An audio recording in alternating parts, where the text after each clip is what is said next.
We're here today at J-Tech School, and what we're doing today is we're gonna do a stall test on this Chevy pickup truck. So, the stall test basically is a diagnostic test to figure out if you're having transmission issues, and if you're having transmission issues, and you want to determine whether it's going to be a problem within the transmission or if it's going to be your torque converter. So this is a pretty simple, easy diagnostic, very simple diagnostic test to figure out whether or not you're going to even really go into the transmission, or if you're just going to worry about the torque converter itself. So here we go. What I'm going to do first is I'm going to turn the car on.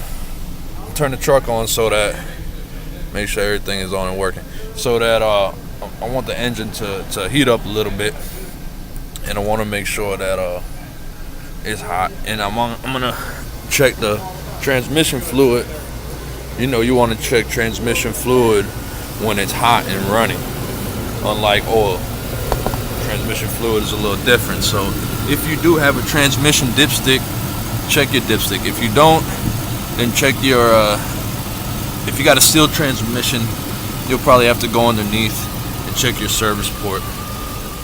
Now I'm gonna pull this out. It's probably hard to see this, but I've already checked it earlier, but you can see the fluid coming off of it. You can see the automatic transmission fluid. It's nice and bright red. It's good fluid. This is fresh fluid. If the fluid were burnt, black fluid, smelt burnt, had metallic shavings in it, I wouldn't even worry about doing too much further diagnosis, because that's already going to tell me that the transmission is burnt up, those clutches are burning up. So sometimes changing the transmission fluid will only make it worse. So now what we're going to do, got the car on, engine's running, engine's warm.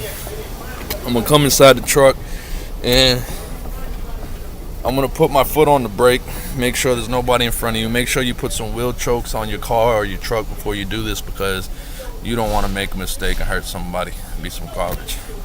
So here we go. I'm put my foot on the brake, and what I'm going to do is I'm going to check for a spec. You got to go on the program, whether it's ProDemand or whatever you have,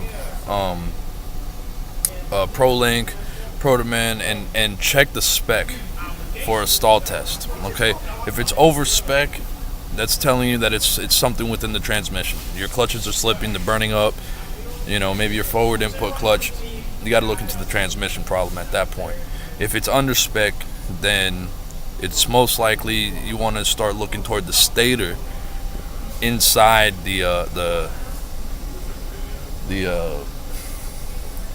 I lost my words. Inside the torque converter.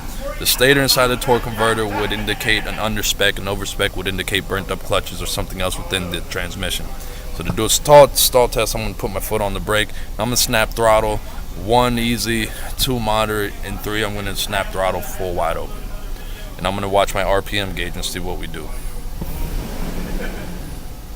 So small snap throttle, do another small one. We get it to about 1500. In between 1500 and 2000, maybe 1750, 1500, right around there. Now I have a moderate. We're at about 3000 or so. I'm gonna do it one more time. About in between 3000 and 4000 RPM. Now I'm gonna do a full wide open throttle, snap throttle. That was a little light.